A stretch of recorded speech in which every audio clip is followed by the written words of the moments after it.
So last lecture में हम लोगों ने देखा था कि हम साइड बार कैसे बना सकते हैं टेलविंड और रिएक्ट जेस का यूज़ करके। यहाँ पे हमने बना लिया था हमारा एक साइड बार, एंड अभी हम लोग जो बनाने जा रहे हैं वो बनाने जा रहे हैं हमारा पेजेस। पेजेस सेक्शन में जो सबसे पहला सेक्शन आएगा वो आता है हमारा ऐड प्रोडक्ट के पेज का, उसको हम क्रिएट करने जा रहे हैं। क्रिएट करने से पहले हम एक बार प्रोजेक्ट को रन कर लेंगे।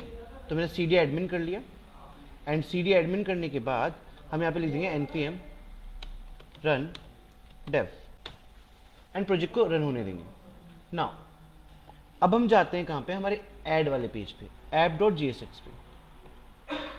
सो हम आ गए यहाँ पे app.jsx पे। यहाँ पे हम ऑलरेडी एक राउट ऐड कर चुके हैं, किसका, ऐड वाले पेज का। इस राउट से हम लोग कनेक्ट कर चुके हैं किस पेज को, इस वाले पेज को। दो चीज आप वेरीफाई कर लीजिएगा कि एक तो आपका इंपोर्ट लगा है और दूसरा आपने एलिमेंट के अंदर यहाँ पे ऐड पेज को कॉल कर रखा है। इसी तरीके से आप क्या कर सकते हैं, आप बाकी पेजेस को भी कॉल कर सकते हैं।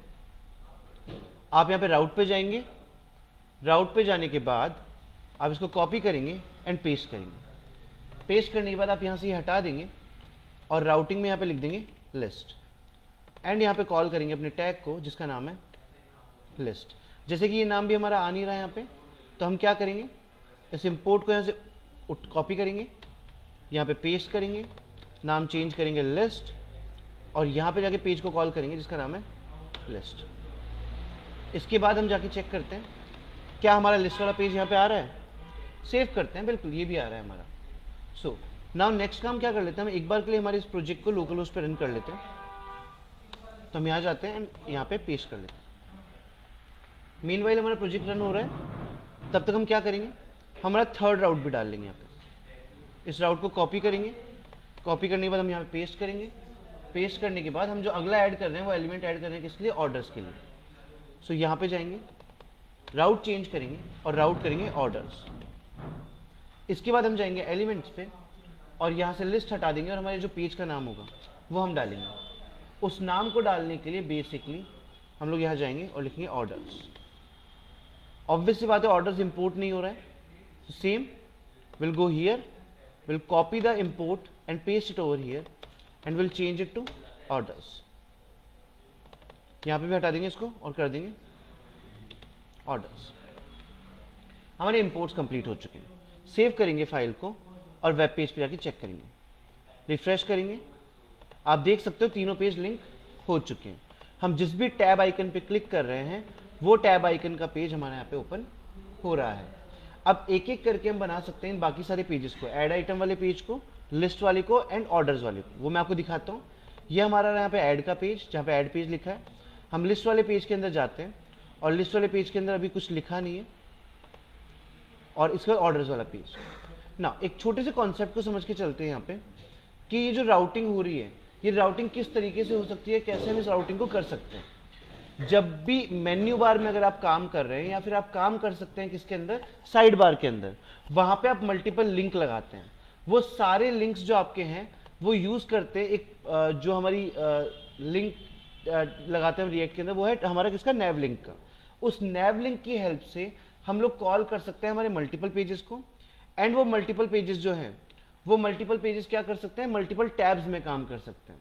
सो इस तरीके से हमारा क्या काम कर जाता है, जो भी हम यूज करने जा रहे हैं हमारे यहाँ पे वो काम कर रहा है। जैसे ये वाला ऐड आइटम का हो गया, लिस्ट आइटम का हो गया, ऑर्डर्स का हो गया। तो यहाँ पे चीजें लिंक हो रखी है। ना अब आते हैं ऑर्डर्स वाले पेज में। यहाँ पे ऑर्डर्स हमारे पास आ ही रहा है, एंड एक बार हम देख लेते हैं कौन सा पेज, लिस्ट वाला पेज। ये तीनों पेजेस हमारे पास यहाँ पे कंप्लीटली अच्छे से आ रहे हैं। नाउ नेक्स्ट सेक्शन पे जाते हैं और नेक्स्ट सेक्शन के लिए काम करते हैं। और करना क्या होगा, जब भी हम कोई पेज बना रहे हैं, मान लीजिए लॉगिन का पेज बना रहे हैं या फिर हम मान लीजिए किसी और चीज का पेज बना रहे हैं, तो उस पर्टिकुलर पेज के लिए हमको एक कंपोनेंट बनाना पड़ता है। जैसे मान लेते हैं, हम पहले एग्जांपल लेते हैं लॉगिन का। तो यहाँ पे हम कंपोनेंट पे आते हैं, कंपोनेंट पे आके यहाँ पे क्लिक करते हैं और क्लिक करके हम लगाते हैं यहाँ पे न्यू फाइल, और हम यहाँ पे लिख देते हैं login.jsx इस तरीके से।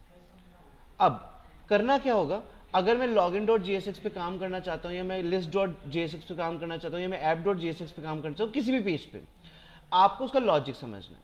अगर हम बात करें login.jsx की, मतलब अगर हम ये बोलें कि हमारे पास एक एडमिन है, मैं एक बार आर्किटेक्चर आपको समझाता हूँ। मान लेते हैं हमारे पास, हम ये बोलते हैं कि हमारे पास एक एडमिन पेज है। एडमिन जब पहली बार वेबसाइट ओपन करेगा तो उसको यूजर नेम पासवर्ड दिखेगा, वो यहाँ पे अपना यूजर नेम डालेगा और पासवर्ड डालेगा। उस पर रिएक्ट नोड कैसे काम करता है, जब ये लॉगिन करने का ट्राई करता है तो एक जनरेट करता है टोकन। परफेक्ट, वो टोकन जनरेट करता है। टोकन जनरेट करने के बाद एडमिन वेरीफाई होगा कहां पे, डेटाबेस में, कि डेटाबेस में हमने जो डिटेल डलवाई है वो डेटाबेस डिटेल्स और हमारी ये जो फॉर्म की डेटाबेस डिटेल्स है, ये वाली डिटेल्स, और डेटाबेस में जो डिटेल्स है ये वाली डिटेल्स, दोनों मैच कर रही है नहीं कर रही। अगर दोनों मैच कर जाएगी तो बेसिकली टोकन जनरेट होगा, एंड टोकन जनरेट होगा तो बंदा हमारा क्या हो जाएगा, लॉग इन हो जाएगा। इस तरह का एक कॉन्सेप्ट होता है। अगर हम अगले कॉन्सेप्ट को समझने की कोशिश करें, मान लेते हैं हम बात करें किसकी, ऐड प्रोडक्ट की। तो अगर मान लीजिए एक वेबसाइट में एक प्रोडक्ट ऐड करवाना है, ये प्रोडक्ट ऐड करवाने के लिए हमें प्रोडक्ट का नाम है और मान लेते हैं प्रोडक्ट का प्राइस, ये दो चीज हमारे पास है, ये प्रोडक्ट का हो गया नाम और ये प्रोडक्ट का हो गया प्राइस। इन दोनों चीजों को डालना है हमको, सिर्फ दो वेरिएंट लेते हैं अभी के लिए। तो क्या होगा, सबसे पहले प्रोडक्ट ऐड करवाने से पहले ये सोचना पड़ेगा कि क्या जो मेरा एडमिन है, जो भी मेरा एडमिन है, क्या मेरा एडमिन ऑलरेडी लॉगिन हो चुका है। अगर मेरा एडमिन लॉगिन ही नहीं है, मतलब कोई इंसान जो प्रोडक्ट डालने के लिए रिस्पॉन्सिबल है अभी तक उसने वेबसाइट पर लॉगिन ही नहीं किया है, तो हम ऐड प्रोडक्ट करवा ही नहीं सकते। इसलिए अगर हम बात करें कि हमें लॉगिन, नैव बार, साइड बार, ये हमारे कंपोनेंट्स है, पेजेस क्या है, ऐड, लिस्ट और ऑर्डर। मुझे प्रोडक्ट ऐड करना है, मुझे प्रोडक्ट देखने हैं, मुझे ऑर्डर प्लेस करवाना है, उसके लिए कंपलसरी चीज क्या है कि मुझे लॉगिन होना कंपलसरी है। अगर मैं लॉगिन नहीं हूं तो मैं क्या कर सकता हूं, मैं इन तीनों में से कोई भी काम नहीं कर पाऊंगा। तो इस वजह से अगर हम बात करें कि हमें सबसे पहले कौन से पेज पे काम करना होगा, ये कैसे डिसाइड करें, तो आपको वेबसाइट प्रोजेक्ट का फ्लो समझना होगा। तो सबसे पहले जो हमको काम करना होगा, किसके लिए करना होगा, ऐड प्रोडक्ट करवाने के लिए लॉगिन होना कंपलसरी है, तो हमें लॉगिन का काम करना पड़ेगा। लॉगिन का काम करने के लिए हम सबसे पहले खोलेंगे किसको, app.jsx।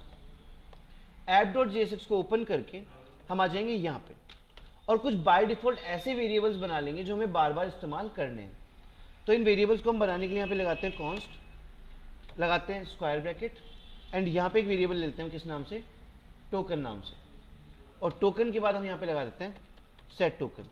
ये क्यों कर रहे हैं, अगर आपको रिएक्ट जेएस थोड़ी बहुत भी पहले से याद है तो क्या होता है, कोई भी वेरिएबल हम बनाते हैं रिएक्ट के अंदर, उसमें एक वैल्यू डलती है। जैसे मान लीजिए मैंने बोला टोकन, तो जब भी जितनी बार भी लॉगिन करेगा, लॉगिन करते टाइम इसको एक टोकन या इसको एक वैल्यू असाइन होगी, वो वैल्यू असाइन भी होगी और चेंज भी होगी।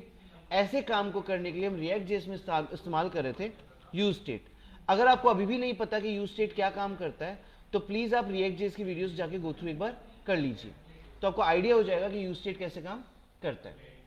नाउ यूज स्टेट जब हम लगाते हैं तो हमें यह भी बताना पड़ता है कि जो वेरिएबल बनेगा, इस वेरिएबल की इनिशियल वैल्यू क्या होगी। हम इसकी इनिशियल वैल्यू कुछ देना नहीं चाहते, इसलिए हमने इसको ब्लैंक छोड़ दिया यहाँ पे। नाउ नेक्स्ट पार्ट पे आते हैं, और अगर हम बोले तो हम नेक्स्ट पार्ट पे काम करना स्टार्ट करेंगे। वो नेक्स्ट पार्ट क्या है, नेक्स्ट पार्ट पे काम करने के लिए हम लोग बेसिकली आते हैं किसमें, डिव में, जो हमारे डिव है क्लास वाला। इस डिव के नीचे आते हैं इस जगह पे, और यहाँ पे आके सबसे पहले हम चेक करने की कोशिश करेंगे कि जो हमारा टोकन बन रहा है वो टोकन वैलिडेटेड है या नहीं है। तो मैंने लिखा token equal to equal to equal to, 3 बार इक्वल टू कंपैरिजन के लिए। अगर टोकन मेरा ब्लैंक है, अगर टोकन मेरा कैसा है, ब्लैंक है, तो मैं क्या बोल रहा हूं कि तो एक काम होगा, क्या काम होगा, मेरा लॉगिन पेज खुलेगा। क्या खुलेगा, लॉगिन पेज। लॉगिन पेज खुलने का मतलब ही है कि बेसिकली जो मेरा टोकन था वो ब्लैंक आ रहा है, मतलब वो टोकन जनरेट ही नहीं हुआ है। तो जनरेट नहीं हुआ है तो क्या करना पड़ेगा, लॉगिन पेज को कॉल करना पड़ेगा। तो हम यहाँ जाते हैं और लॉगिन पेज को कॉल कर लेते हैं, यहाँ पे इंपोर्ट लगवा लेते हैं from colon dot slash components slash login. अब आते नीचे, अगर मान लेते हैं टोकन जनरेट नहीं हुआ है तो लॉगिन पेज ओपन करना है, लेकिन अगर हमारा टोकन जनरेट हो चुका है तो क्या होना चाहिए, तो हमारी वेबसाइट खुलनी चाहिए।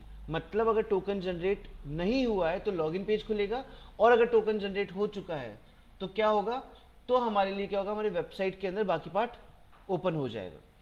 इस तरह का एक काम हमको यहाँ पे करना होगा।